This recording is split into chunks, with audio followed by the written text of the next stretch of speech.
Jeremy, thank you. It was a community project that started around a year ago, constructing a 100-foot flagpole over Johnson City. That project is now finished and a dedication is happening soon. Joining us with the details on how you can play a part are Edwin DePolo, Jenny Brock, and Brian Lawson. Thank you all for joining us. Good morning. Thank you. Well, Edwin, it is so impressive when that flag is up and flying over Johnson City, and what a process it's been to get it up.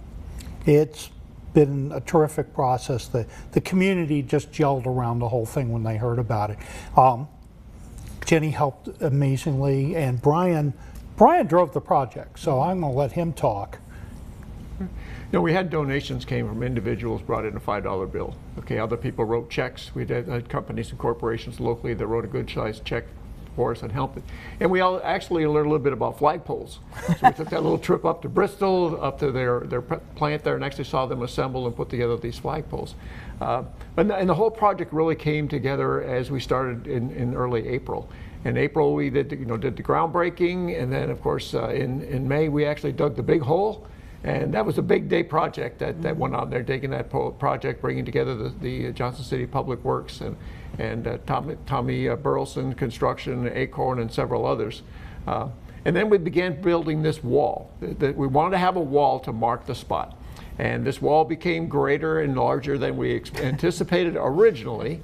But today it is massive, and it will be standing there 80 years from now when we're all gone. Look, I remember you emailed me last year and you said, I've got this idea, I want to talk about it, and it's so cool to see it actually come to life. Now, Jenny, you played a part in this as well. Talk about what you're looking forward to with the dedication next week. Well, it's an exciting day in Johnson City. I think when the idea first came forward, and I'm kind of sandwiched in here between these two guys, and no better group you want to be protected by than the veterans. But you know, not many places have a mountain that overlooks their city, and we do. And so when people would go to the Doughboy, they would look up on the mountain, they could see Tannery Knobs. What a perfect place for it to be. And so the American Legion took it on as a project and made it happen. But I think it's also a way that we teach our young people, our citizens it's a symbol of the patriotism we need to have, that we are protecting our founding fathers' principles, the ideals for our country. And so it'll be a reminder to us all the time when we look up there, and it's so impressive. And then we look up there at night and it's really impressive. So I couldn't be happier with it. It's a time for us as adults to give this to our community. Now, Edwin, of course, we've got this dedication ceremony coming up next week in conjunction with Veterans Day. People that come out, what can they expect from that? It will be fairly simple, but we're going to have the youngsters from Science Hill going to do some patriotic tunes for us.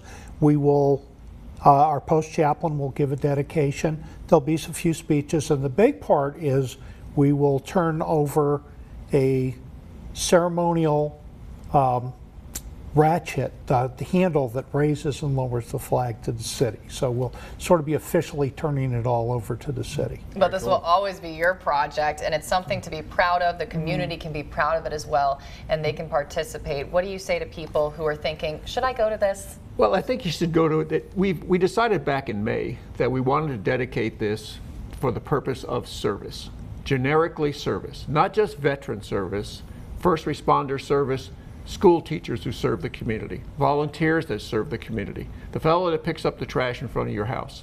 All of these people serve the community. And then the storm came. And then how appropriate now it is that this is dedicated to service. Because you had all these individuals who knew their neighbors or total strangers, either reached into their pocket and pulled out money, or labored to help their friends, to help clean up, and that process is still going on. So to recognize the service, I think that's a significant purpose that this flagpole and monument go up to. That is awesome. Absolutely. People can do that coming up next week. Thank you, guys. The dedication is open to everyone in the community. It is happening next Friday, November 15th at 3 p.m. sharp. It will last about 50 minutes, and the flag can be found at the Tannery Knobs Bicycle Park. You really cannot miss it. We will be right back.